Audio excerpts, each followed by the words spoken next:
work session on looking at aspects of the current alcohol ordinance. So where we are? That's where we are. I don't have a lot of audio visuals today. This will be the extent of the slides, I think. So basically, in writing this, there are basic political decisions that need to be made and public policy decisions that need to be made to inform the writing of the ordinance. It's really not decisions that can be made at the staff level about much of these issues. So these are the kind of topics that on a fundamental level need to be resolved by, at least in a general way, get some general idea of what the policy of the city or the policy of the governing body wants to be in relation to these topics. And once that's sort of known, we can then begin to draft an ordinance to meet the public policy goals of the governing body. Without that sort of guidance, it's really impossible to write an ordinance. Got to tell me what you want, what you need, what you value, and why you value it or don't value it. And so these were some of the topics that we're going to address today. It doesn't mean you're approving anything. I'm just trying to get some sort of consensus on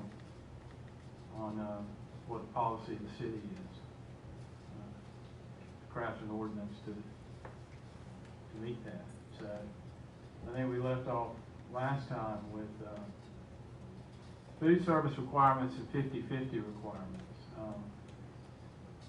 And traditionally there's been a food service requirement for establishments. Currently we have a 50/50 requirement, but I don't think it's a meaningful 50/50 requirement because there's no meaningful enforcement of it. So do you want to continue with the 50/50 requirement? And if so, how would you like to go about enforcing it? I think A, B, and C, I mean, if y'all could discuss and debate where the city needs to be on that issue, it would be very much appreciated. And then I can begin to craft something to get us to that point. Right now, it appears to me there's a 50/50 requirement, but there's no, people just fill out forms and mail them in and they aren't really questioned, and I don't know if they're ever really mean anything. It used to be that a certified public accountant would have to sign off on those, or you would have to demonstrate how much food you actually bought wholesale and how much food you actually sold retail to demonstrate that your 50/50 requirement was met.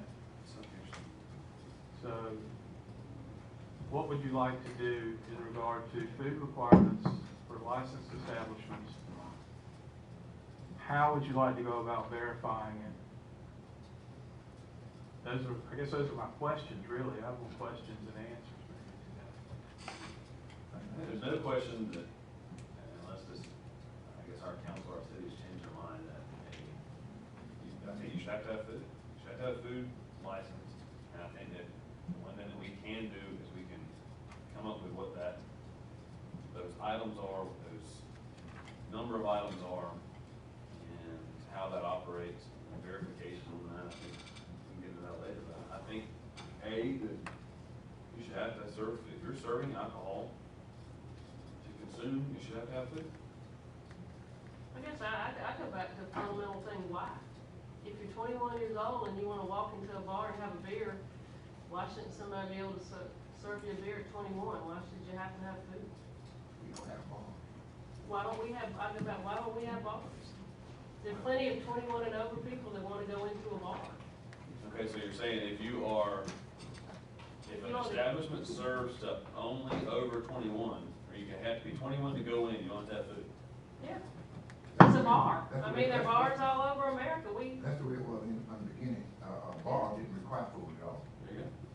So if you have food, If you wanted to, you could. if you have food, you're 0 to 21.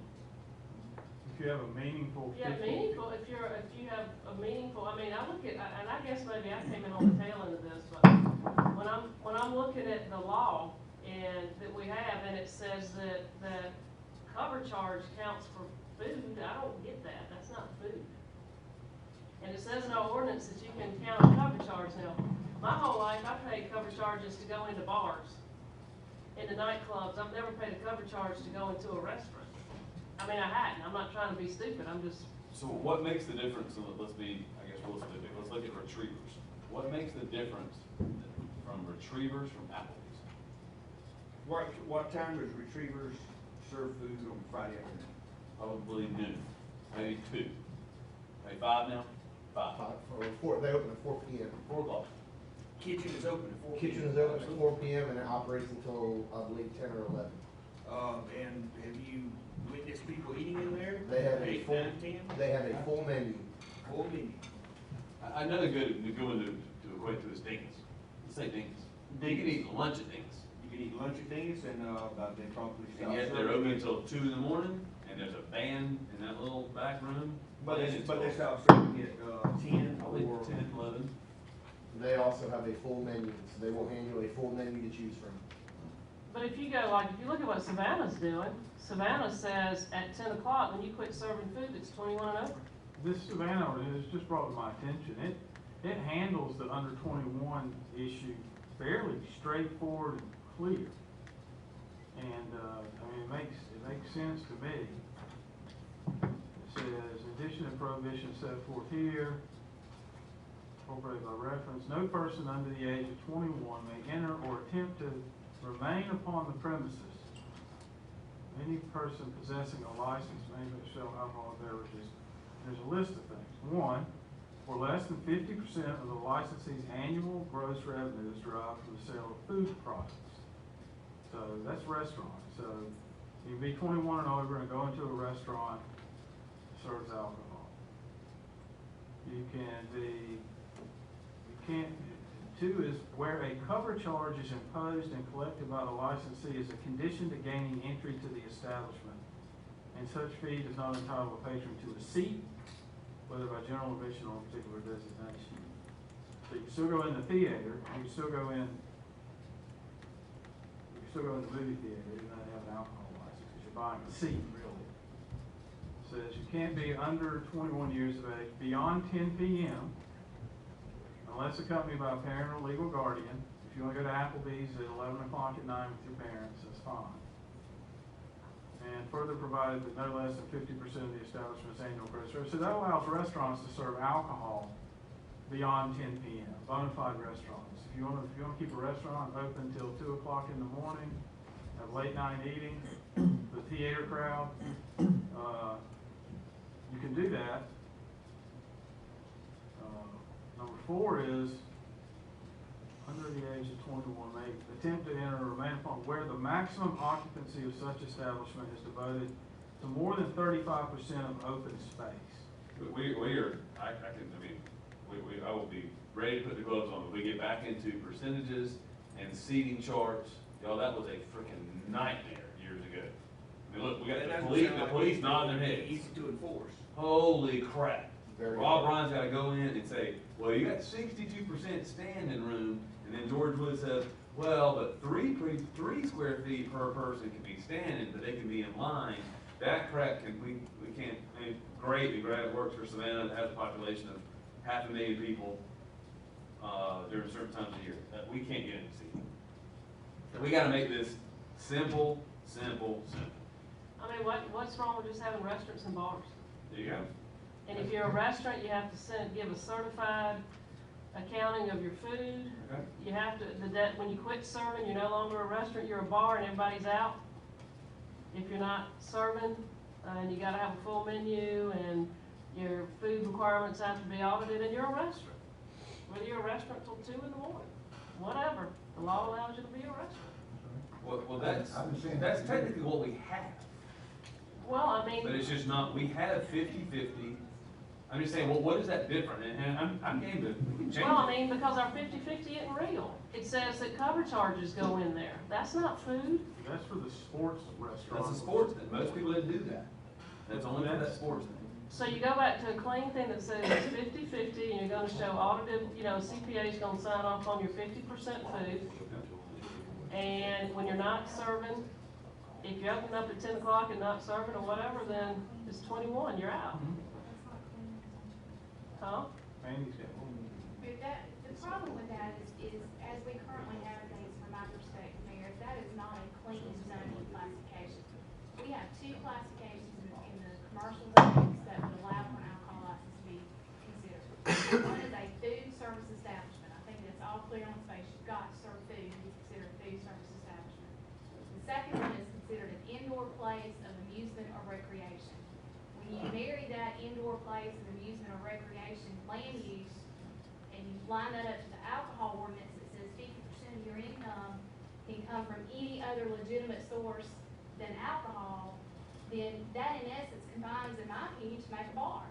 And we can give you, I can give you at least one example of that. Okay. So, Give me an example of what you mean, Randy. give me an example, Yeah, you were just saying you could give me an example of that. Club 125. Pool hall A pool hall. If there's not a kitchen facility and they are not serving But it food, says about they should be, because that's what our ordinance says. well, not exactly, because as I understand the sports restaurant classification and the alcohol license, it says 50% of your income can come from alcohol, and the remainder 50% of your income comes from any other legal or legitimate source. Cover charges, as you pointed out, work. And since we drafted that, only 2 people have switched to that, is that correct?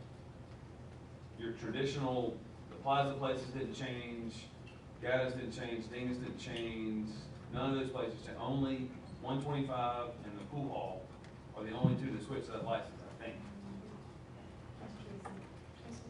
Just so you know, Mayor, that, the cover chart wasn't, even though it was written in there, everybody knew to do it. Well, you know, that's gotta be cleaned up.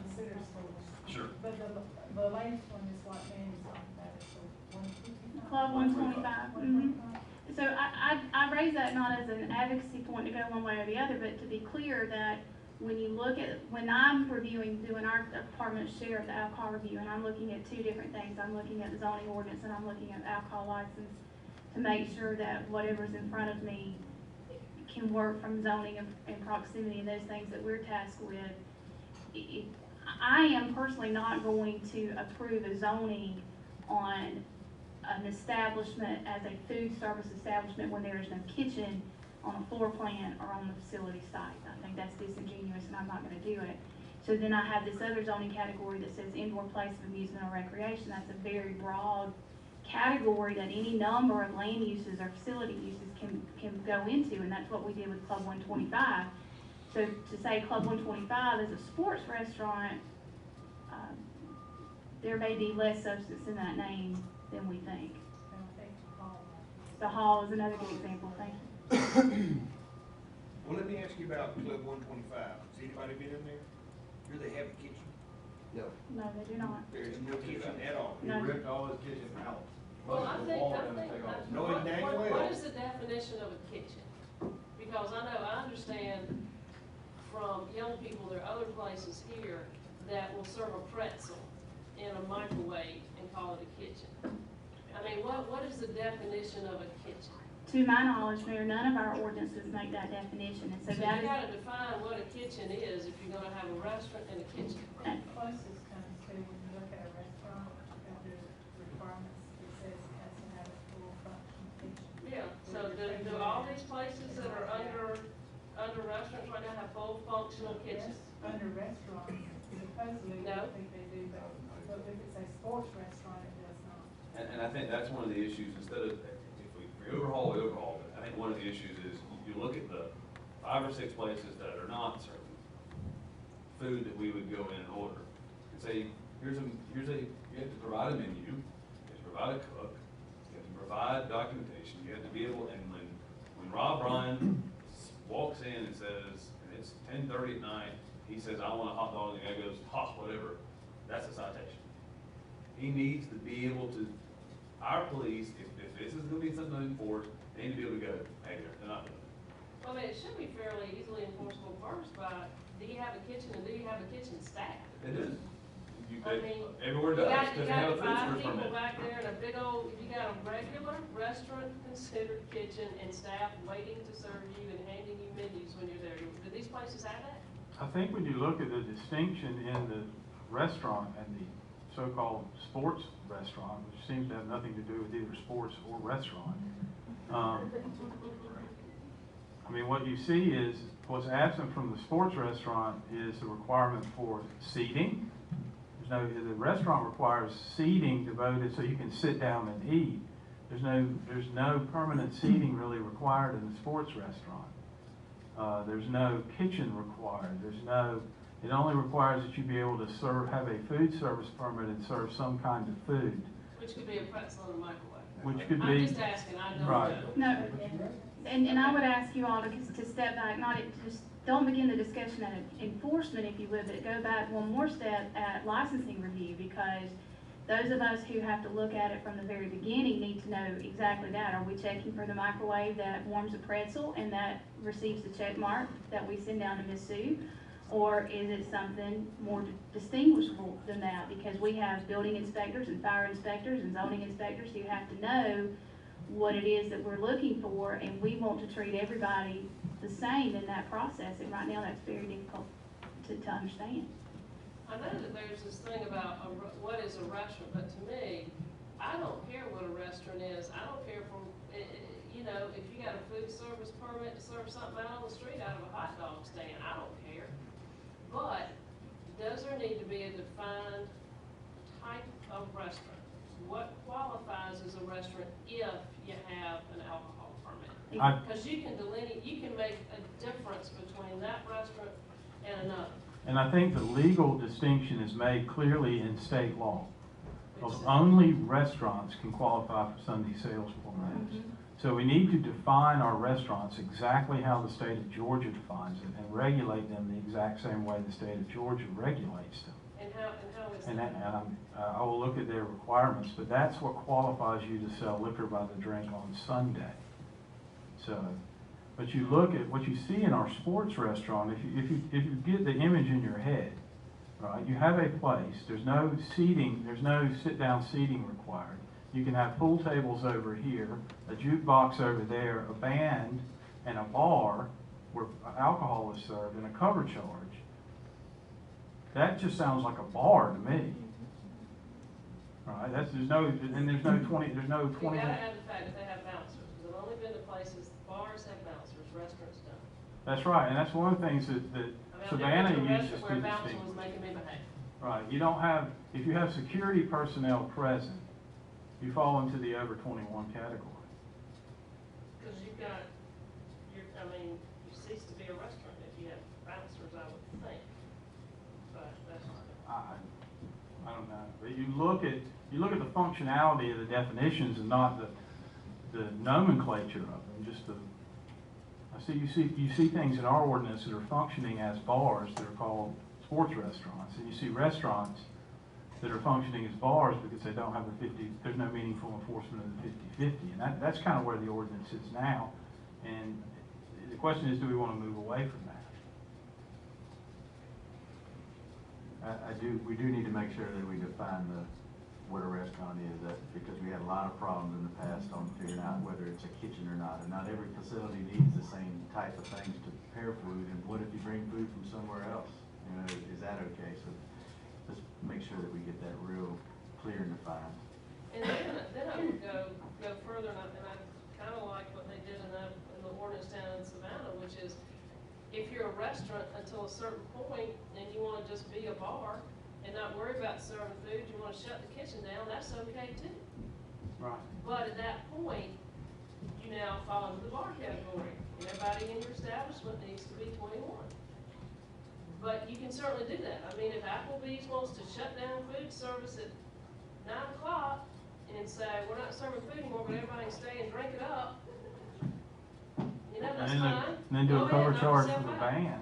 I mean, that's So tonight, at 9 o'clock, the Velcro Pygmies are playing Retrievers.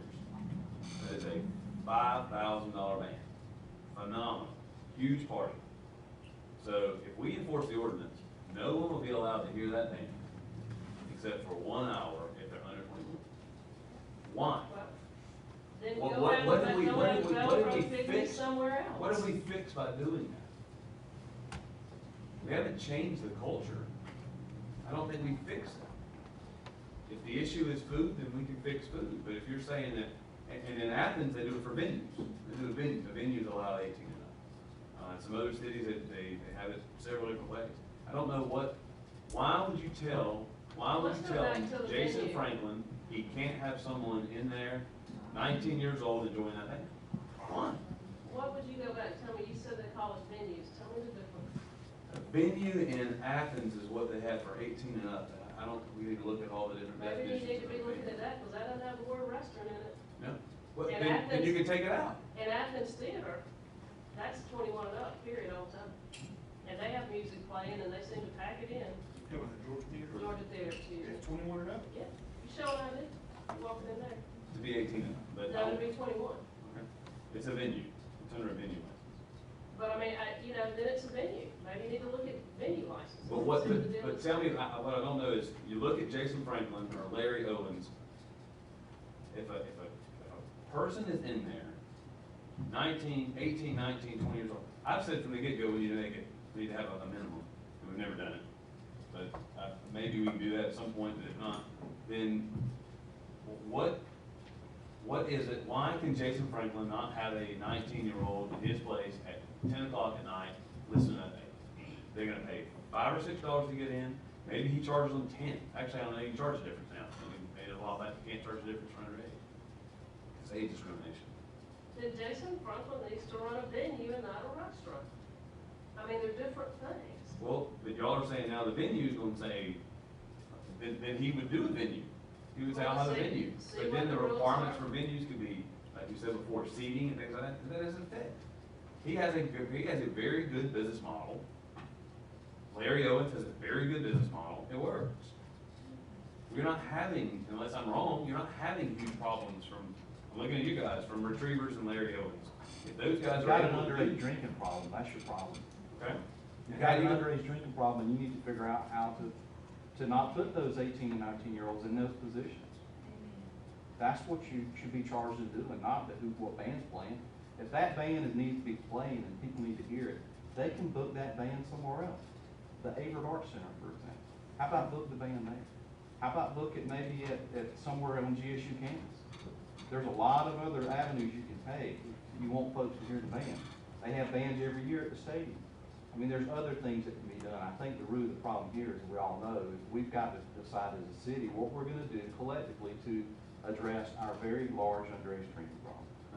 And it's our responsibility, and it's y'all's responsibility to make those decisions so that we can stop that. I mean, you can always have a band and quit serving alcohol if you're worried about having a band.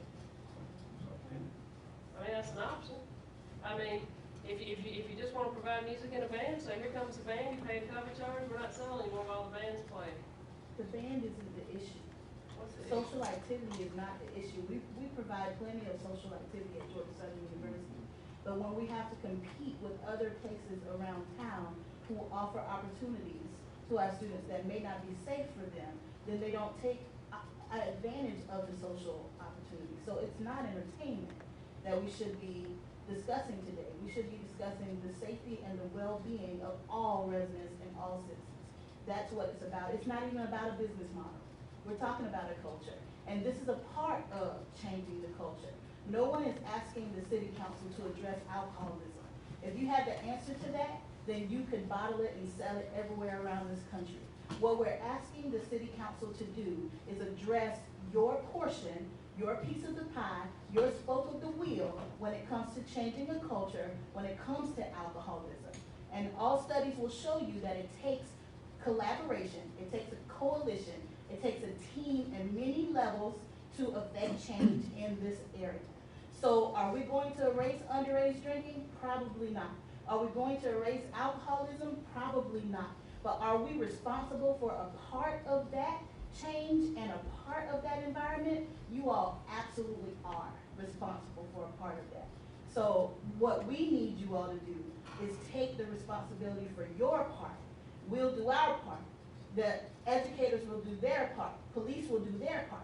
But if any piece of that armor is missing, we are all vulnerable. And right now we are. Ma'am, can I ask a question? Sure, Who are you? I'm just, no problem. Patrice Jackson, I'm the Dean of Students at Georgia Southern University. thank you. Let me ask you something, Dean Jackson.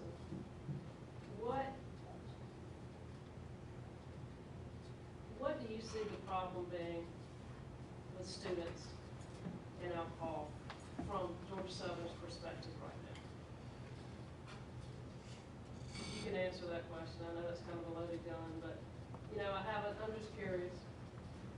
I think that I can speak from a perspective of working with young adults, this age group, for several years.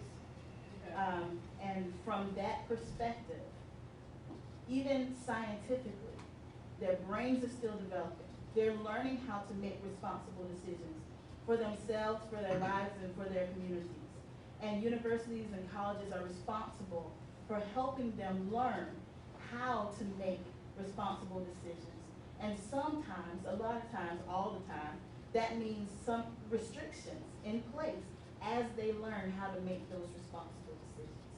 So we do not take away the free will of any individual, and we can't ever control what every individual does. But we can prevent ourselves from contributing to the problem. And when we recognize that we are contributing to the problem, we are contributing to an atmosphere, an environment, or making, or opening the door to a possibility that may not be safe. And the simple solution is to agree on a change. I think we, as educators, as politicians, as leaders, are responsible for making those decisions.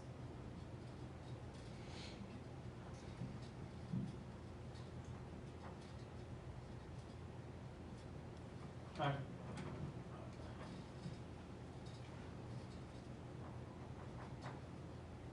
From a food standpoint, I wanted to make one thing. I think we did learn that you can get a food service permit and not have a kitchen, right?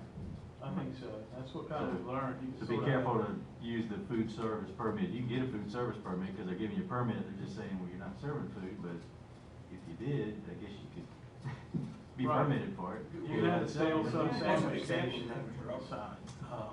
We got their checklist and we asked them, what do they check? They said when they go into an establishment, it's not that they're checking for kitchens or bathrooms or whatever, it's whatever's there is what they check. So if you don't have a kitchen, it's not up to them to No decide. requirement to have an oven, That's right? right. You They just gotta, only if you check have an oven, what's it's gotta be there. clean. And whatever is there, they Right. give you the permit based on what's there. Right. It's not So that it they doesn't whether you require have a that. kitchen or actually serve food, that has nothing to do with it. That's right. If they're saying you're clean enough to serve food. That's right, it's only what's there is that it's there, it's not that you. So we really aren't out looking to see if anybody's got a kitchen in these restaurants or serving food, are we? We were not, we have, since we learned this, we have added a item to our checklist to, for the, some of the people that go out and visually inspect stuff. We do ask them to check off, do they have a full kitchen or what, what portion do they have? So we're trying to get some of that information on our application too. Some of the other cities, they've had let's say you have to, I think it's about Austin, you have to have 5 cold, 5 hot, they list them. I mean, that'll get us in the, Yeah, it's In like the- the percentage of the Yeah. floor. But it's listing, so that way at least when you submit that menu, I think another way somebody has it is, if you provide a menu, you gotta be able to provide every bit on that menu. So that way you can't just, here's my menu, everything I do, oh, by the way, we're out of 97% of it, but I do have pretzels. So. I mean, it almost seems to me like the food issues could almost become a red herring. I mean, I think the issue y'all are grappling with is what access should people under the age of 21 have to establishments that serve alcohol? Should it be limited really in any meaningful way? And I think what the food service comes in is almost like a red herring. It's like, well, if we put food there, It will just, it's legit. mhm. So, I mean, I think the real debate, and I think what you're hearing from the university is, I mean, that's the question, and, there's the argument that, well, you've got a broad spectrum of people from 18 to 23 years old that are having an active social life and they want to go out together. some of those people want to go to places that serve alcohol, and their friends should be able to come along. And then you have the issue of, well, maybe you should have establishments that the under 21 friends shouldn't come into, but and only the 21s and up, the upperclassmen can go into. I think that's the issue you're wrestling with. Whether it has food or not, maybe, you know, do you want to have certain places, do you want to have alcohol available to people regardless of their age can walk into, or not? I think that's what y'all are wrestling with. Is that right? Yeah, sounds pretty straightforward to me. As long as you're over 18, you can go in anywhere. And as far as, Basically, what I'm hearing. and there's two remedies for that, is either restrict them from coming in the front door, if that's the cause of the problem, or on the enforcement end, if you let them in, if the licensee says, well, I'm gonna let under 21-year-old people in here, and the city council allows that, and they serve underage, you hammer them when they do that. Exactly. Not a warning. You know, you hammer them, and they'll stop. So you can either stop them coming in the front door, or if they violate and engage in an underage sale, you hammer them. So if the idea is you're going to let underage people mix in an environment where alcohol is, and there's obviously a problem, you've got to do something to deter the licensee. But how do you do that? When they sell to an underage person, they lose their license for some substantial amount of Well, time. what about the of-age person that buys a drink and goes and hands it to the underage kid sitting at the table? I'm just asking, how do you monitor that? And that's, Right there. that's hard to catch, Oh, right but there. if you Now, do that's catch where, it. that's where, No, man. when you're a restaurant, it's been happening, it's nothing new's been happening. So if you're a, You already said a 5 or 10-year-old child can walk in out there now, the way we got it set up, and we can't do nothing, it's all open to that. so we're saying Because they're a restaurant, they have a right to go in. it's a reasonable thing to think you got 500 people in a place that's packed, and they go buy a drink at the bar, they're 21, they show a legit ID, and they buy they buy a drink. And they turn around and go weave through the crowd and hand it to their 17-year-old friend. There's zero way to find out if that's going on. Because you can't have the people in place to see if they're doing it or not. Well, I mean, I'm just saying, I don't know how you would police that. I think the first way to police that, with the statement you just made, is, I said it for 5 years, and again, if you serve alcohol after 10 o'clock, you should not be able to be in that establishment under the age of 18. But I mean, you hand it to your 18-year-old, that's still I'm just saying 17 or 18. that is our first start. One of the big problems we had, Ms. Joyce even brought it up. She brought it up to us that one of the biggest problems in our town was the drinking for high school students and volunteer shaking. That is one of the ways to address that. Yeah, but they were getting in the door and being banded over. And let's stop that. I assume that's coming to an end. No, it's legal. At 12:30, a 5-year-old can walk the dingus and order a beer. They're gonna be told no, What but they what he was can't. saying was We're a talking about now- high school student could come in and get banded as a 21-year-old.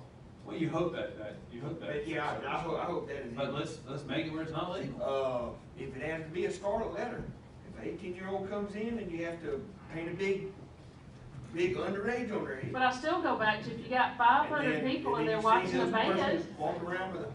who's gonna enforce that? You talking about the what That's is the it, model you have, velvet that's what pygmies or you have something like now that's that? not working.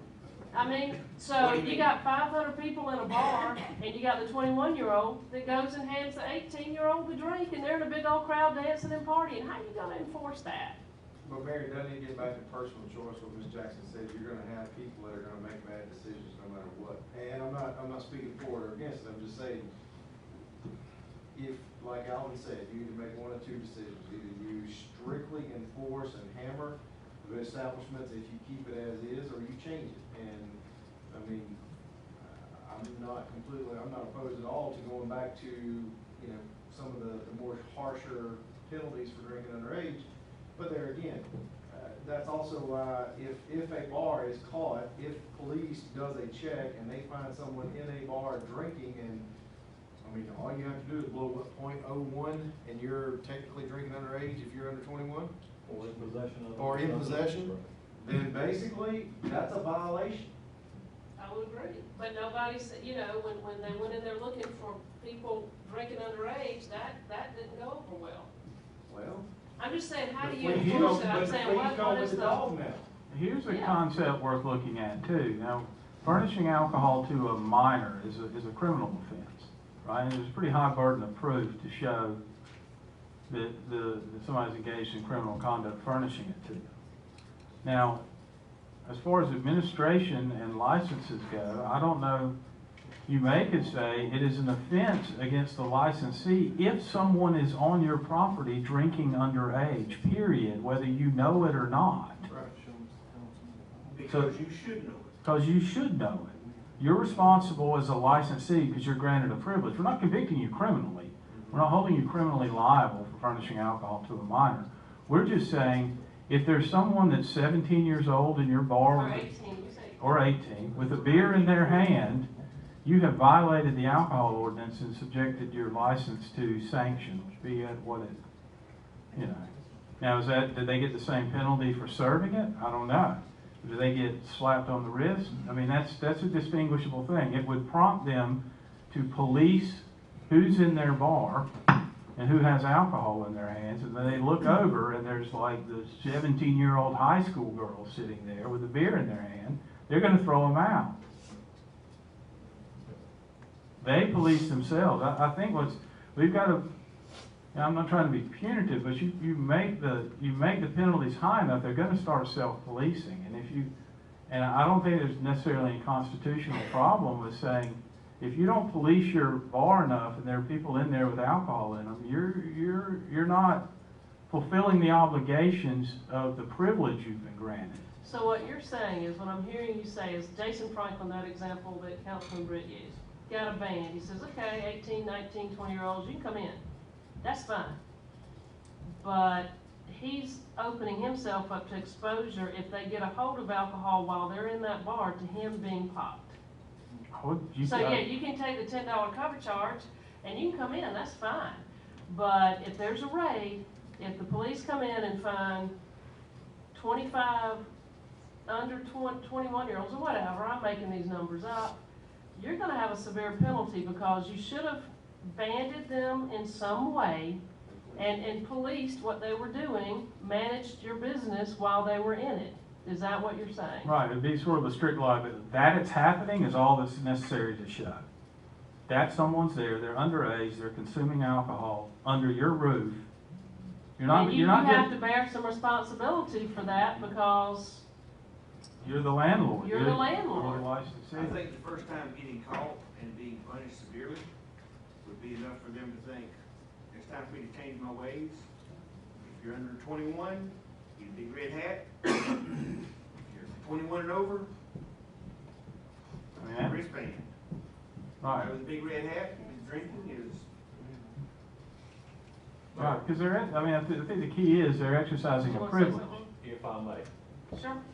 One of the things that I've seen historically, and we keep talking about the owner, and yes, the owner has a large amount of liability here, and the punishment should be increased.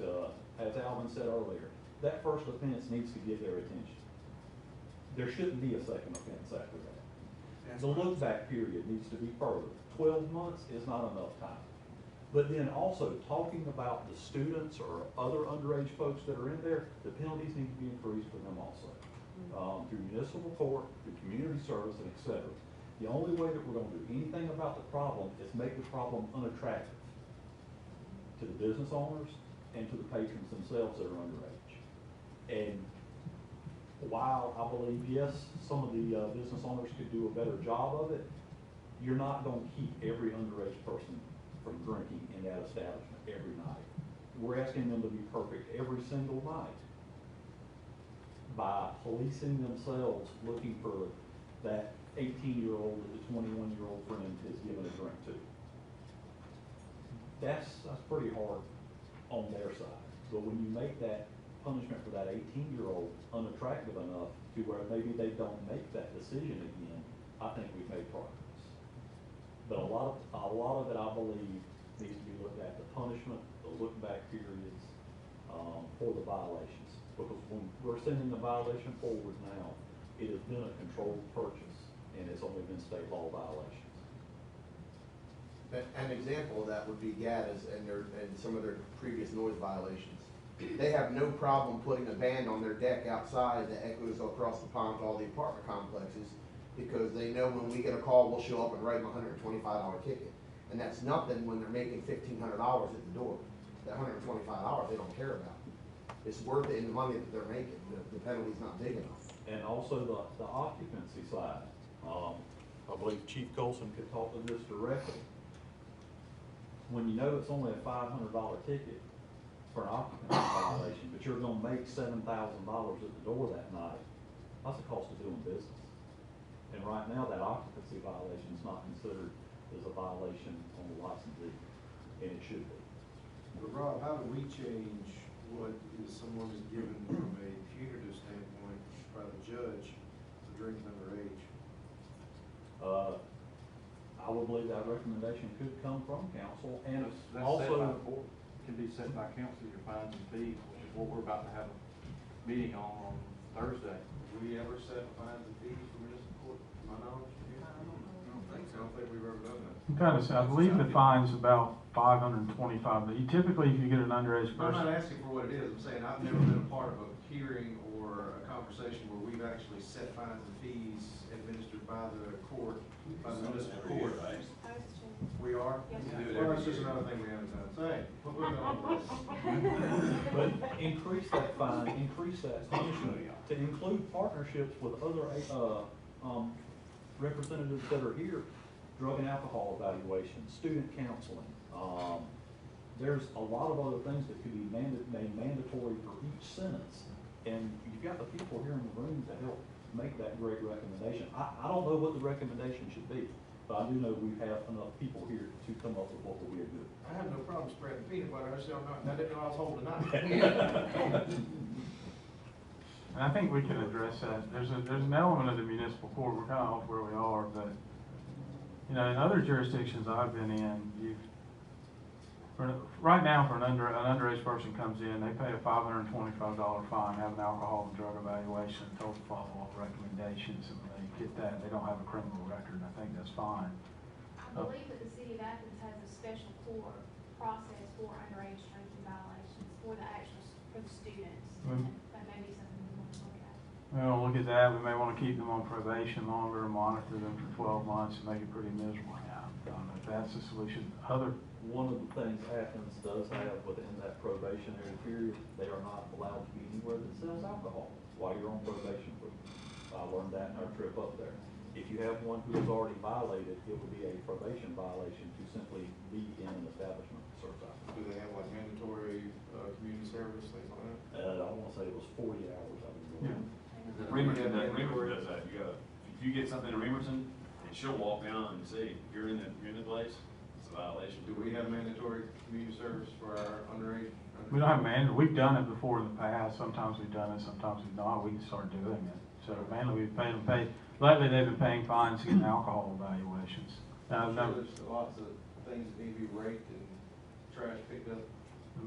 My experience is that college students would prefer a fine than community service, because the parents usually end up paying the fine. What we just got from the gallery is we need to make it, severe enough where they're gonna not wanna put themselves in that position, so we're trying to help the restrictions, make them make better decisions, so I really don't care what they want, maybe. Yeah, that's what I'm saying. 40 hours community service. I think community service is a better way. Have an alcohol and drug evaluation. Have community service where they're out on the weekends, and make it a condition of their probation that they don't enter any establishments to serve alcohol. And they may spend more time in the library. So I think there's an educational component It to has that. an education component to it. That's where we come in. We'd like to see them have to have an education, an 8-hour education. You mean the ones who are called? Pardon? You mean the ones who are called? Yeah. So what does the crowd feel about? I mean, I haven't heard, 18 and up can go into a bar. I think that's kind of where we are now. That's where we are. I mean, what is the opinion? Ms. Joyce, what's your opinion on it? 21 and up.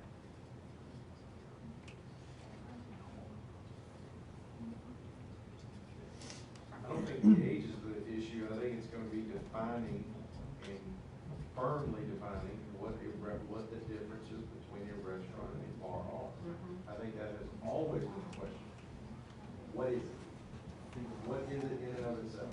What does a bar do? What does a bar serve? What can a bar do? What can it not do? What can a restaurant do? What can it not do? That's your first question. I think if you define the restaurant in terms of the state definition and require that anybody who has one of those licenses certify their wholesale food receipts and their retail food receipts, not their code that they've added to their mixed drink or anything like that, or the garnishes, and have a certified public accountant sign off on that as bona fide, make that a requirement as cost of doing business. Yes, you're gonna have a CPA if you're a restaurant, and you're gonna turn your wholesale food, you're gonna turn all your retail stuff over to him, and he's gonna evaluate it. He's gonna put his name on something and furnish it to a governmental entity, putting his CPA license on the line, because he's committing some sort of fraud if he signs something and submits it to a government agency to obtain and maintain a license. If you do that, then your restaurants will be serving 50% of their stuff in food. Or you're gonna have CPAs around town losing their licenses. Right? I mean, it's not that hard. I mean, yeah, it may cost you what? Most of those guys are gonna have CPAs doing their books, you hope. And I guess the other question is, if you're doing that, since we're talking about, well, why is it 50-50? Why is it not 90-10 or 80-20 or 20-80 or the other way around? Well, what is it that says 50-50 makes you? I think that's what state law says, really. To engage in Sunday sales, to engage in Sunday sales, you've got to be a restaurant that sells, you've got to be Longhorns, you've got to be Locos. Do you think it needs to be more than 50% food? I'm just saying, well, why, since we're having a discussion, why 50-50? I mean, okay. Well, I think Is there a difference between providing food and forcing the sale of food? Apparently there is. well, I think you've got to sell 50% in food to be a restaurant, to engage in Sunday sales. So an establishment would say, I don't want to sell on Sundays. And then the state of Georgia would recognize them and say, well, okay, you can't sell on Sundays. Well, that's what I was gonna say, the majority of our places where we have the underage drinking problems do not even open on Sunday now. Right, so They can, but they don't. That's not a. I think Midtown, or the Grill, whichever it is, I can't, they keep switching names, but that's the only place now that opens on Sundays.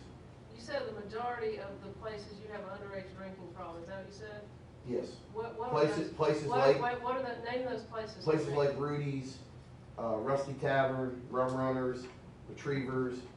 Gaddis is open on Sundays, Club 125 is not, South City is not open on Sundays. The places that our college population frequent, the But you said majority are not underage. open. Well, you made the comment underage drinking problem, why did you use that phrase? But because that's where our college population, that's where our underage, hang out. Our underage population, the ones that are drinking underage, are not going to Longhorn or Applebee's or Ruby Tuesdays or Chili's or any of those other, what I would define as legitimate restaurants. Mayor, I'll go on record and say, I think the thing that you've got to consider is, if you're gonna look at doing 18, which I disagree with, I think it needs to be 21 or up, and I think the staff at the PD, we all have discussed this and debated this, not just since Michael Gaddis' death, but years of this debate, and here we are again today. I think you've got to make a decision as whether or not the city is going to regulate drinking. And if you set your bar at 18 to come into an establishment that is a bar, the problems that we've seen for years are going to continue to be there. And you can say heavy enforcement, more punishment, severe fines, all these things. Those will be somewhat of a deterrent. We have most of those things in place now. And, with the 2.5-week investigation that we did on the underage drinking, it was very clear to us that there are business models that's been set up to really go after underage drinking. When you have your own employees that are banding each other over 21, and they're clearly not, and they're drinking half price, and they're doing the things in these establishments that lead to banning these folks under or over 21. I mean, there is a systemic problem. Are you gonna continue to do that by not raising it over 21? In my opinion, yes. I don't care how much enforcement you allow us to do. Maybe putting some of the officers back in the bars and checking some of the bars, which has been a big issue with some of the councils. I don't think that's gonna be the answer, because I can go ahead and tell you right now, we do not have the time and the resources to continue to babysit this problem on a regular basis on a Thursday, Friday, and Saturday night. We do not have those resources. Unless you guys want to sharpen your pencils and look at doing something to where we can have some of those resources, then maybe we'll have an impact. But I can tell you right now, our focus needs to be on our Part 1 violent crimes, which we need to be targeting right now. Absolutely. I mean, we've got a lot of stuff going on right now. We've got some open murder cases, and you've got Mr. Freddie Brinson who got shot at on Park Avenue. I mean, there's other things that really should be driving our attention. And in my opinion, if you look at doing it at the 18, it's just gonna be another problem for us to continue to have to monitor. So, Terrell, let me ask you this, you were saying 21 and older in bars and restaurants? I mean, give me an example of a place in town, Longhorns, Applebee's. If you wanna go to Rude Rudy's or Retrievers or anywhere that should be classified as a bar, then you should be 21 or over to enter. And if it's classified as a bar, do they have to serve food?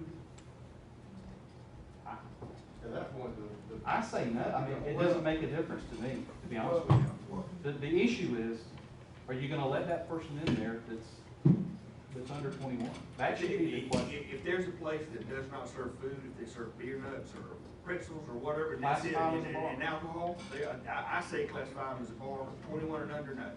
Exactly. And I doubt that there's any restaurant in town that's gonna say, oh, well, I'll be a bar. I doubt anyone will do it. I'd like to give them the option to do so. And a few of these folks, when we had the pressure on Retrievers did it, and was having pretty good success. They did it for a few nights. South City Tavern adopted it for quite a Didn't while. do it till what? South City, 21 21 and over. South City Tavern did it and had good crowds there at Corpus Christian. But from what we were seeing is, from the students and the kids that we spoke to, the 21-year of age and older crowd did not want to go to the 18-year-old crowd because there were kids in there. There were 16 and 17-year-old high school students and some underage college students in those establishments, and they didn't even want to be around the trouble because they knew it was going to be trouble. And when we talked to the kids that started going to South City when they did the 21 and up, they said they would rather be in that environment because they're upperclassmen. They know that they're about to graduate, they're about to have a long career and a successful education. There's a lot of stuff they have riding on those decisions, and they tend to make better decisions because they are older. Is South City still 21 and over I right haven't now? talked to them. I haven't talked to them. You know, we don't just hear that on these guys hear that on the enforcement end, but I hear it on the development end, even with the older students saying that they would like places, particularly in our downtown, to go that are not that problematic scene where they run the risk of trouble. They would like a more adult environment to go spend some time. If you call a duck, I can promise you, we can load a shotgun, we can put the shell in there, and we can shoot it out of the sky very easily. But if you continue to do what you're doing and you're dancing around these issues of 50-50 and what's a sink and what's a, I mean, to me, it's pretty straightforward. If Call you're a bar. 18 years old and you can get into the front door Retrievers or Rum Runners, you're gonna get a drink. just call it That's what what it you is. want, you're gonna get And one. let us. Well, if you- and the if first you're time the regular. owner of that place gets Well, yeah. stiffed for 7 days not being able to serve alcohol, I guarantee you they will teach their people, you will not Well, that's sell what to you're gonna have to underage do. people. They don't, And it's it- gonna have to be well- the onus on them that when they're in there, they still have a responsibility to make sure that they're not serving underage. It's not just if they get in the front door. And it's the same with the servers. If it's And it would be, bartender, even with the alcohol beverage control position we've talked about through this initiative, I would feel very comfortable in just having that person, if you do the 21 and up, it would be very easy for us to go in there and regulate and check those kind of establishments. Whereas where it is now, it's very difficult, time consuming, and it's very manpower intensive, and it's very, very political. And I guess what confuses me is how do you identify? I mean, do we go in there and tell retrievers, all right, you're gonna be a bar whether you like it or not, and you're 21 and up? Because he may say, well, if there's a bar ordinance and it's 21 and up, I don't wanna be a bar, I wanna be a restaurant. But he is a restaurant. I mean, And like I said, he serves. true, right, he has a full menu, Well, shouldn't this correct, license- but shouldn't this why license should, how do we tell Longhorn, okay, from a baby and a baby carrier all the way up to 90 years old, they can come in there and eat dinner and they serve alcohol, but you can't do the same thing at Retrievers? Well, How do we fix that? at 10 o'clock, it's time for the 4-year-old to go home. 18 and under. So we have a cutoff time. If you're a restaurant, Well, if you're a restaurant, shouldn't your license in your name? Yes, Huh? yes, If you're a bar, shouldn't your license in your name? yes. Huh? And then the kitchen's gotta change. Have an earlier close time for your restaurants than your bars. Force it when they're in there, that's the problem. well, but once they get in there and someone, and I hand you, you're underage, I hand you a beer, and then I get caught, and you get caught, and then the owner of the bar gets caught, they lose their, Who's gonna catch them? serving privileges Who's for, gonna catch them, that's my question. well, Because what I'm hearing women undercover. say is I'm there's looking there's for no undercover. staff to go in there and catch that, so. well, I mean, I'm just saying, how do you do it? call the revenue department, ask them, help out. We have.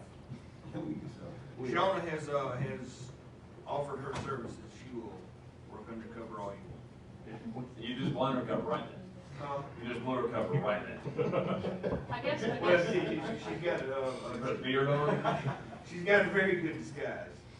I guess, but I mean, tell me if I'm hearing you right or wrong, is that if you let 18 to 20-year-olds in a bar, there's no way for this side of the house to police whether they're drinking or not. It's gonna be very, you're gonna have the same Okay, problem. I'm just having- asking the Yes. honest opinion. So you're gonna have the same problem we have right now. Okay. So, there you go. There's the answer. If you make it 18 and up, then it is what it is, from what you're telling me.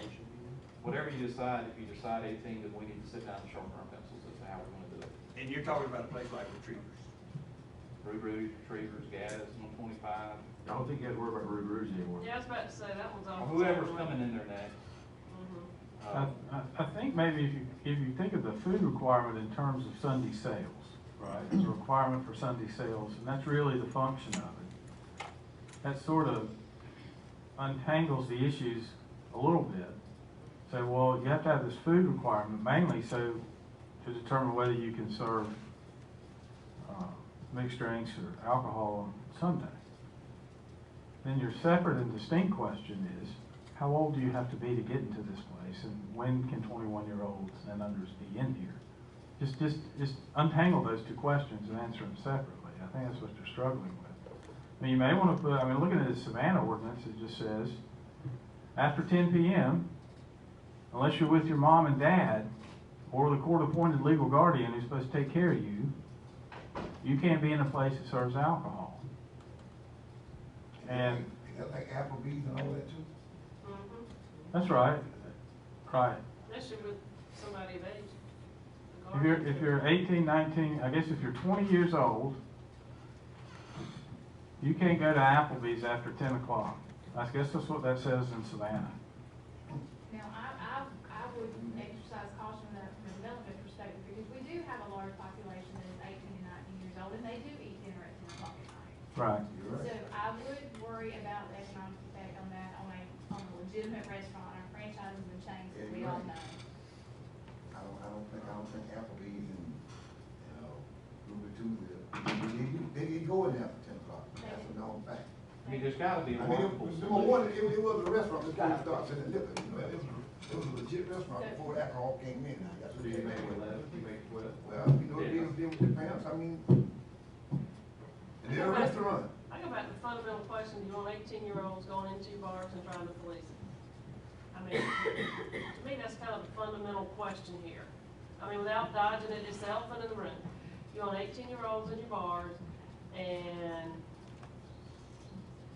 trying to police it? Are The way it is are now, they they- willing to police it? I don't know. You could have a 10-year-old in there right now. A 4-year-old. Well, let's forget that. Yeah, Let's yeah. go to, Well, it is what it let's- is.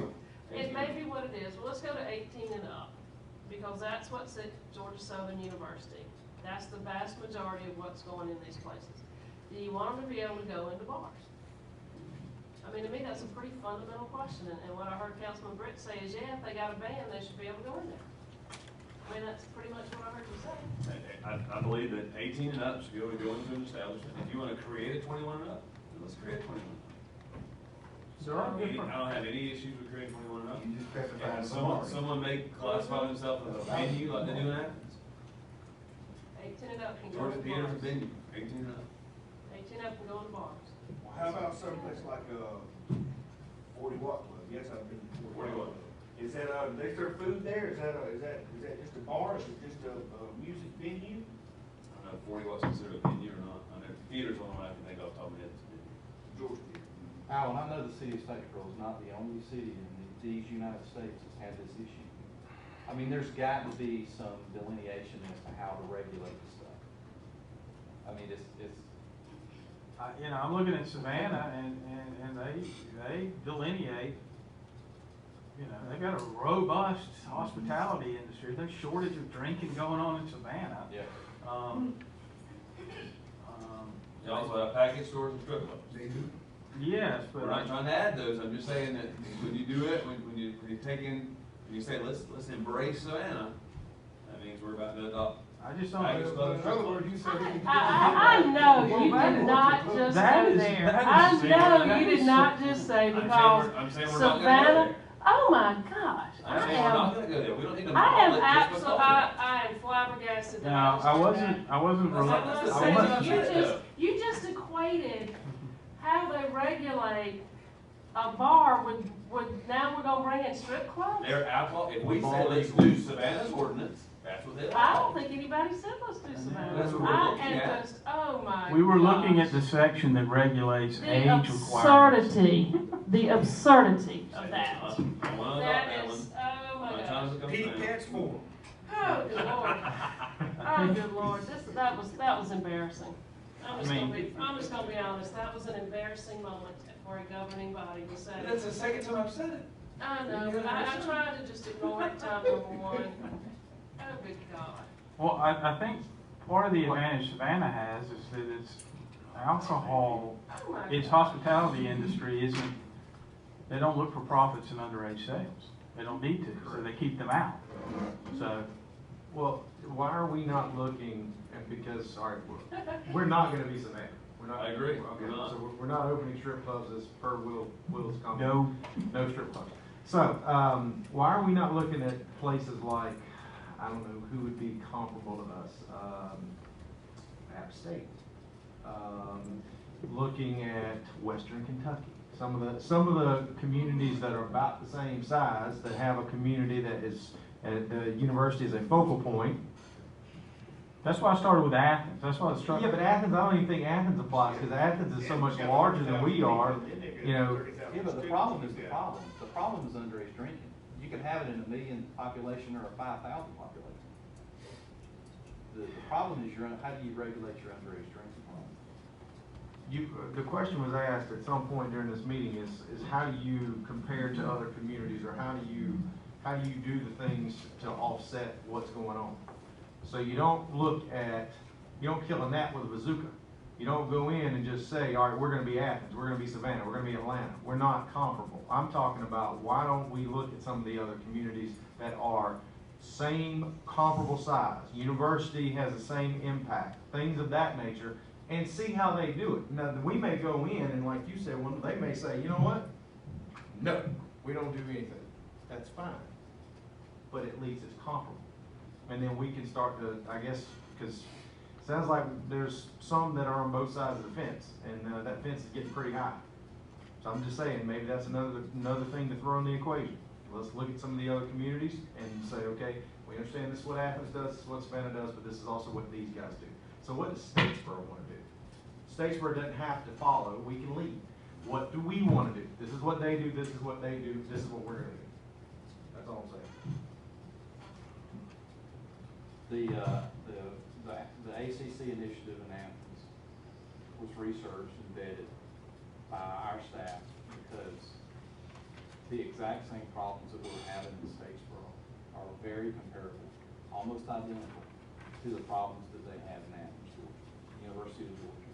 Yeah, they're larger, yeah, their population populations are larger, and the student populations are larger. But the root of the problem was underage drinking. And through that initiative, which is a very comprehensive initiative, which their commissioners had to address these very same questions that you guys are debating today, is answered in that initiative that you guys have copies of. They've been down this road. You know, when I looked at Alvin, we can't be the only city that's, you know, looking at reinventing this wheel. And I agree with you, we need to do our own thing too, and look at what other folks have done, but they were very successful and had a very high success rate in combating the problem of underage drinking, which was, they had deaths, they had sexual assaults, they had a ton of accidents, DUIs and those kind of things, because there were business models that were out there that were catering to underage drinking. And we saw that here, in the same symptoms of the problem that we were seeing in Gaddis death, numerous sexual assaults, was the exact same things they were seeing there. So it was a very good comparable for us to look at and to bring to you with our findings, not just saying here's the problem, but we felt like it was a good way for you to kind of look and read that initiative that was actually chosen nationwide. That one initiative was the one that was chosen by the Police Executive Research Forum out of DC, which is a big think tank, and where we use a lot of the president's looking at it right now with the task force, the 21st Century Task Force on Policing and Community Relations. They're utilizing PERF for a lot of the research. It's a very good piece of legislation, and a lot of work that was done in Athens, and it worked there, and it's continuing to work. Now, they've tweaked it. We've since learned that they've dropped their hospitality resource panel. That was something relatively new because it wasn't working anymore. They didn't have a lot of participation. They had a lot of participation up front, and then it went down. So the police department got with the elected officials, and they abolished it. But they've kept the majority of that program, and it's really helped the problem there. I will add that real quick. One of the most important parts of this initiative was, you gotta remember back when they implemented this, back in the late 80s, early 90s, UGA was comparable in size to what we have here now. Now granted, now they're 30,000 plus, but back then, they were around that 20, 21, 22 area when they were having these problems. And that's what they used, and that's what worked for them then.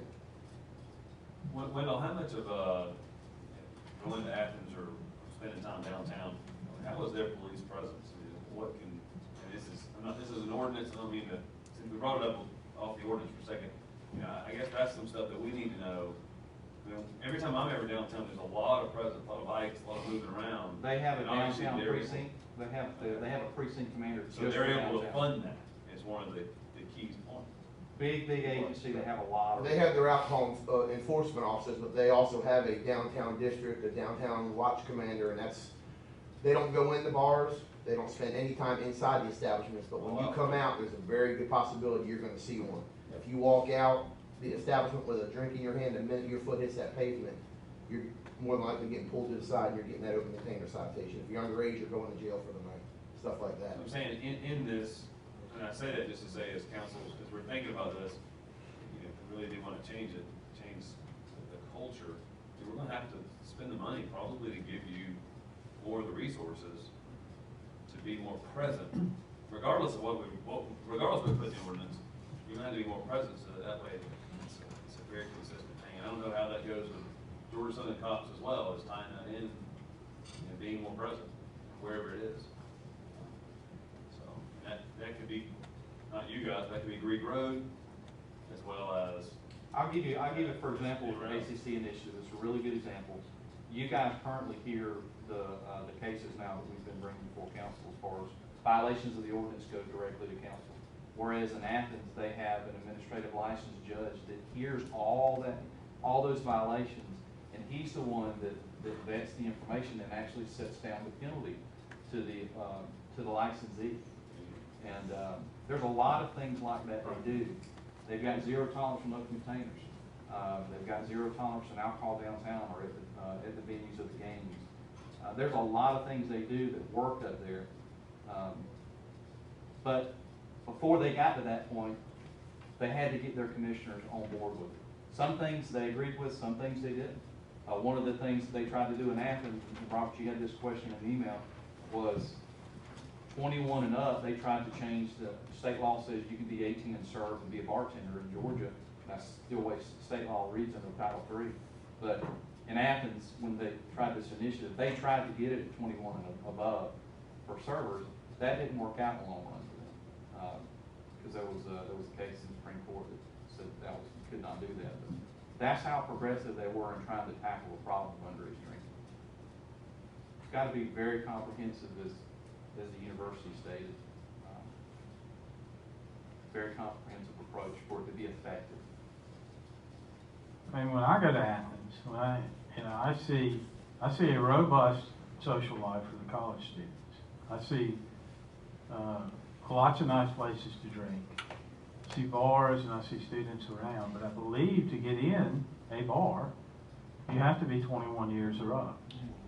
They have different classifications within that downtown district. They have bars, they have the restaurant setups. There are different classifications. It is not a bright line 21 and up only.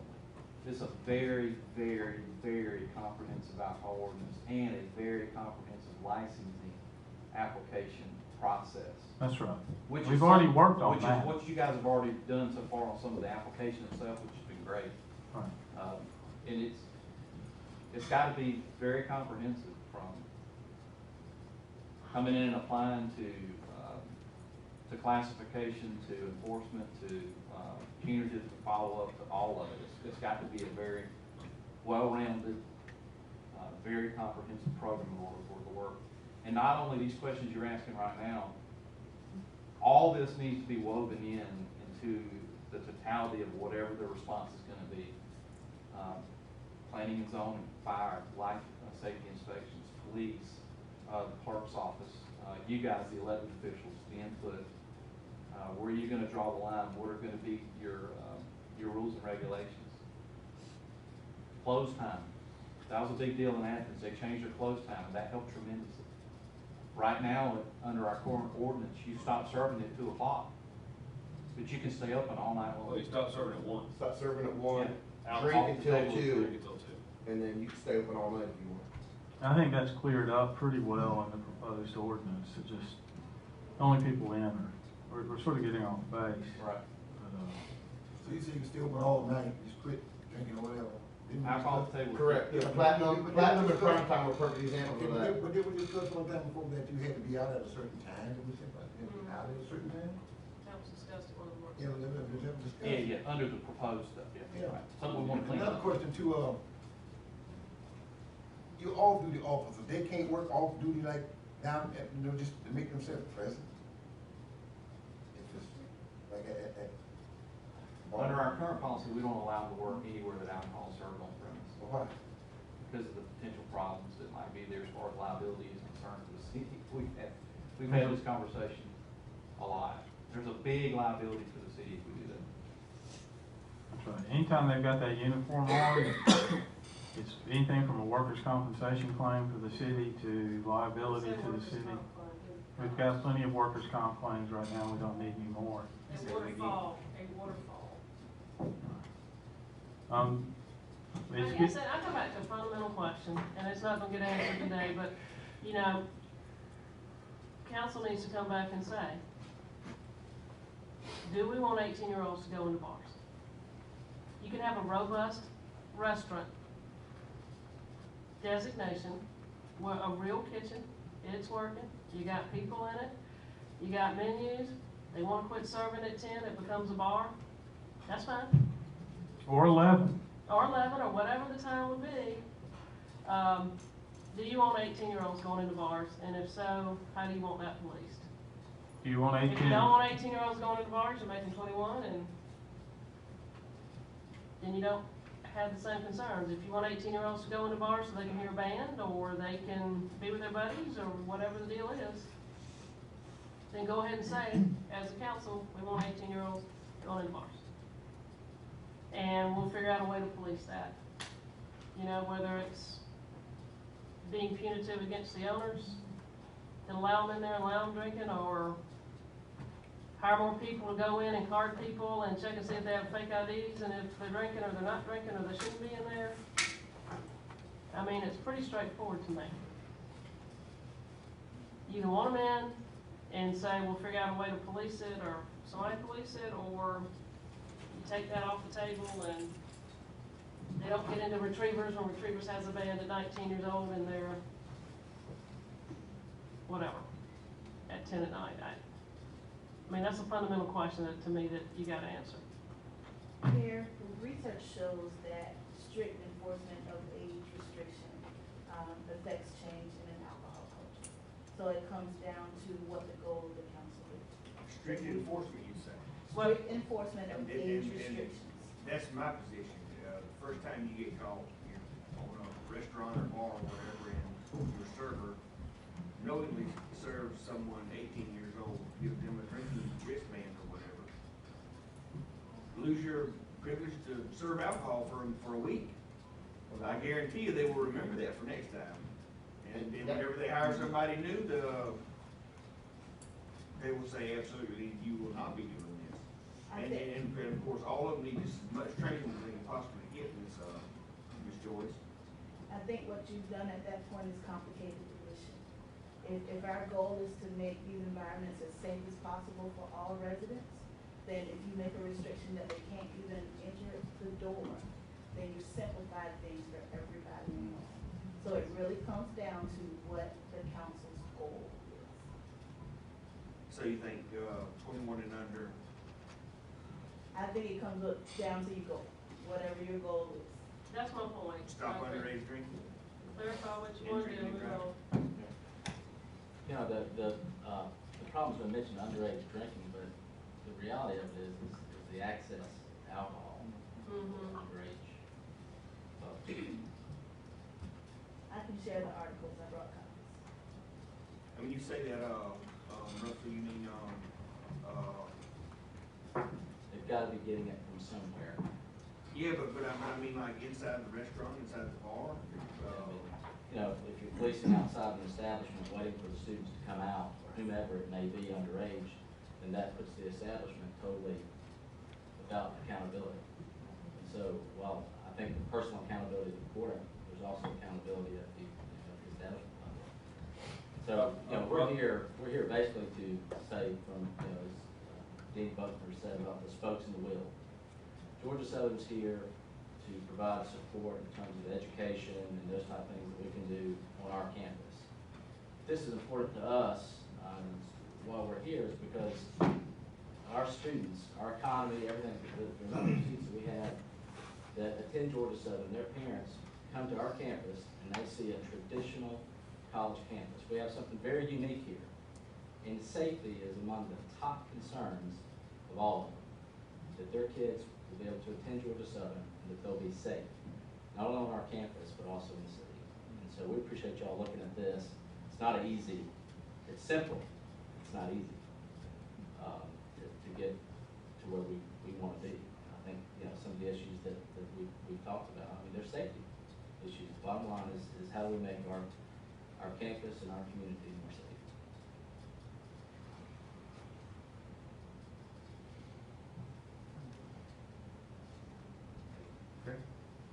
There's one more issue I'd like to bring up that's sort of unrelated, but to keep this in the front of your mind, we are on a timeline. We currently have a moratorium in place, especially regarding 2 Proctor Street. That moratorium is set to expire, I believe, sometime in February. The reason we put that moratorium into place was to give us time to adjust our alcohol ordinance so we could take into consideration such things as, you know, had there been problems at the location before that may warrant the denial of an alcohol license. That moratorium will be in place 12 months in February. My concern is if the moratorium expires and a licensed establishment is allowed to go back into Proctor Street, the credibility that we have with the Superior Court will plummet. Judge Turner wakes up one morning and sees a bar go back into 2 Proctor Street after we did that. I don't know what his reaction would be personally, and I don't want to find out. So we have to do something. I think we took enormous efforts because there was a problem over there. And previously we discussed that if we amended the ordinances the way this is, the stuff that was talked about last time, you'd be able to consider whether you want a licensed establishment there, and if you do, what kind of restrictions you would want to place on it. You gotta be closed at 10 o'clock at night, you can't play a lot of music, you're gonna have some sort of a nice cozy restaurant over there. But please keep that in mind, that moratorium is set to expire in February. We need to do something and not simply let it slip through the cracks. Let me ask you this. I see you bring this up every time we meet number 2 Cross Street. Now, I was one that led the tax closing it down. And everybody knew it up here. But since that time, other things have happened. But you still keep pointing to Proctor Street. You don't point nowhere but the moratorium. I mean, try to understand me now. This may or may not want to go back in there, but he should have the right to lease his place like anybody else. But you bring up the moratorium at 2 Proctor Street. You bring up this at 2 Proctor Street. That's correct. But wait, hold on. I need to talk now. But there's other places you should be talking about moratorium and doing the same thing. And like I always say it now, but I see it and I'm saying it to you right now, and I say it again. We can't treat everybody the same because everybody not the same, but we can damn sure treat people fair. But right now, you keep bringing up 2 Proctor Street. What about the other places you don't never mention? Now you're gonna make this man suffer and starve for the rest of his life. He may not never want to go back. Listen, he may not never want to go back in that business again. But you got a moratorium on him. You got a moratorium on the business. You got a moratorium on everything that he may have a chance. He should have a right to lease his place out like anybody else. Well, that's an issue that's been adjudicated by Judge Turner. Judge Turner has put a permanent injunction on the person that prohibits him from leasing his property under certain conditions. Let me ask you another question. Can that case that you have right there, this moratorium, can that case be overridden by the federal court? The Superior Court, can the federal court override Superior Court? I think Judge Turner has issued a final order. I didn't ask you that, sir. I said, can a federal court override Superior Court? I don't know on what grounds you would challenge Judge Turner's ruling. No, I don't think so. So Gary, are you asking, can someone overturn our moratorium, or can someone allow him to go into that establishment? Not him. The moratorium?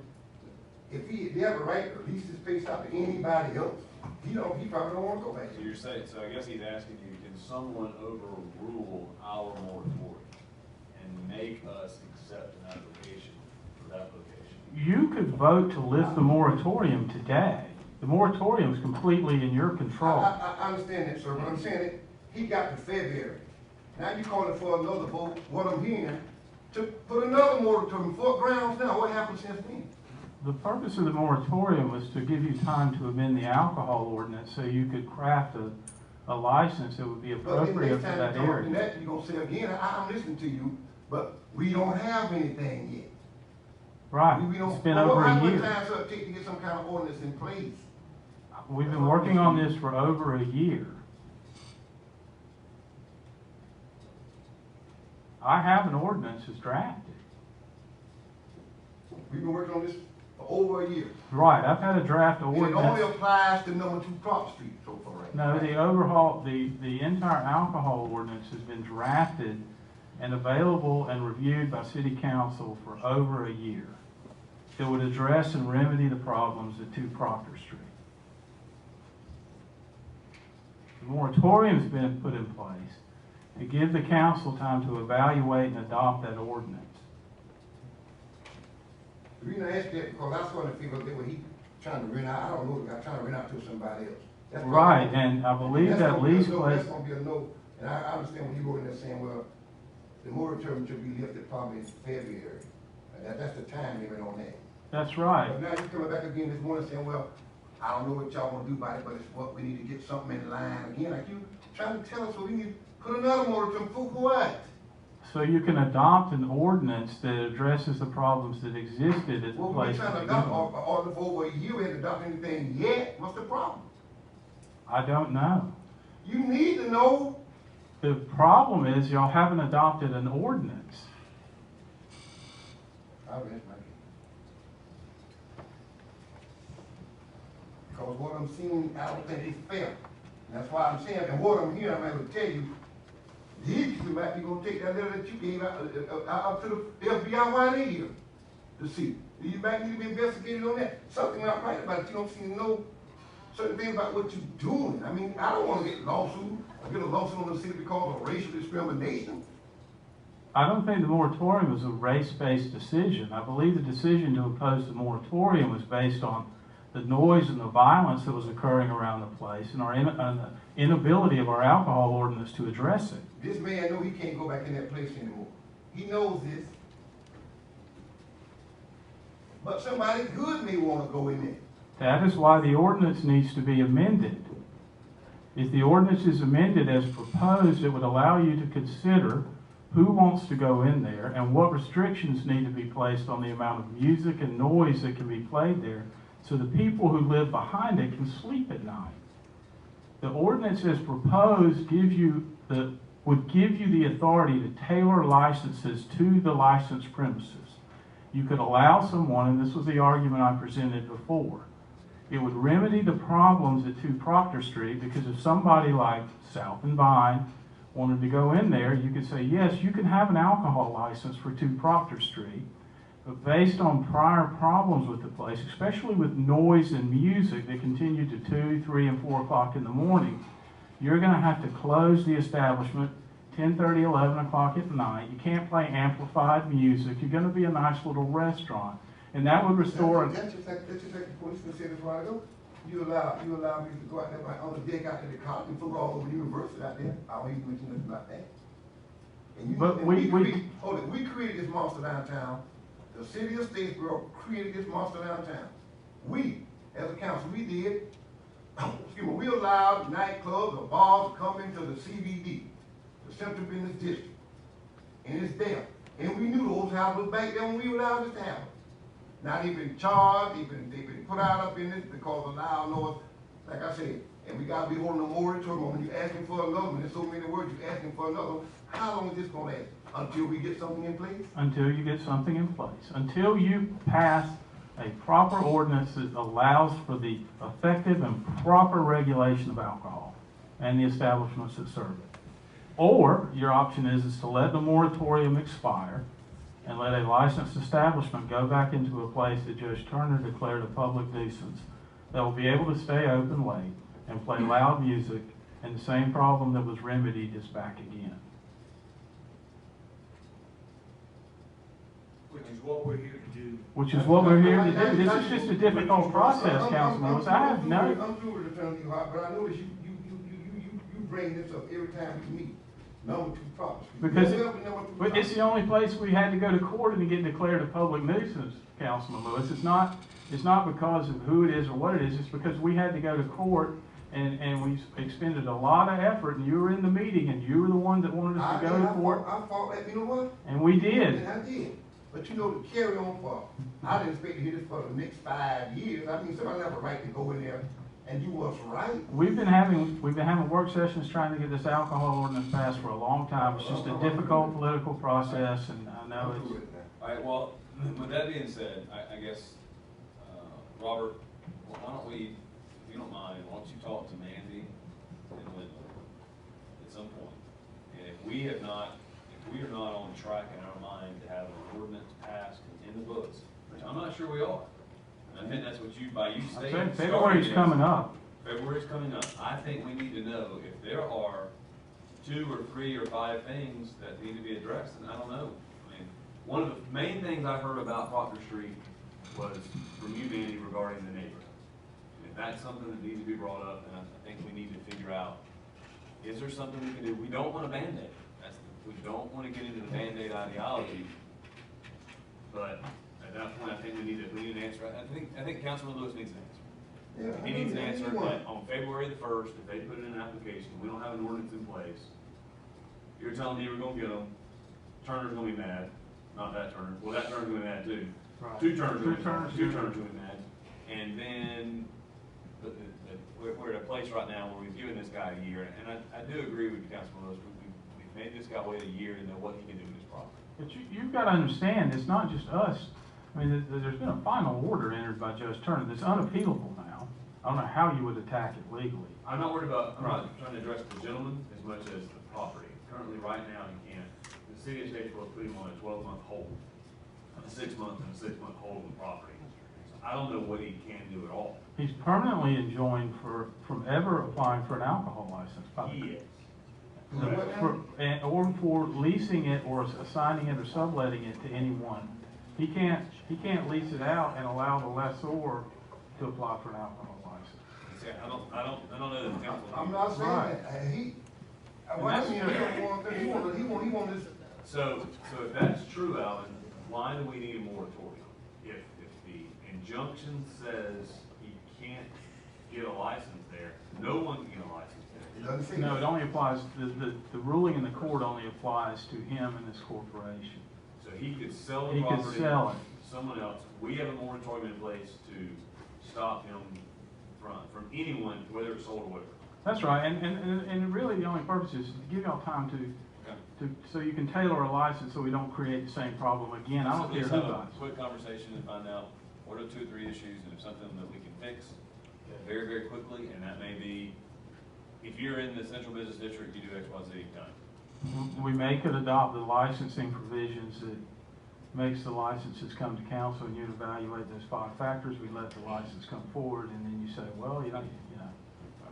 There is a way to get it remedied by February. Well, I think we've kind of wrapped up. We've lost 2 members, and John's actually playing with a knife and drawing and cutting out something now, so I think we've lost 3. Not that I'm still paying attention, Very I good. promise you. Other than that, is there anything else anybody wants to kind of mention? Okay. Thank y'all very much, and if you got a second, Rob, we'll talk real quick about meeting tonight. What else you got? There is a meeting tonight at 6 o'clock at Primitive Baptist Church regarding, I guess we can just call it neighborhood safety and neighborhood watches and neighborhood and education. You guys want to come to this? Just to let you know, I do have meetings. Ideas on this stuff that we're just talking about here, restaurants, not restaurants, bars, not bars.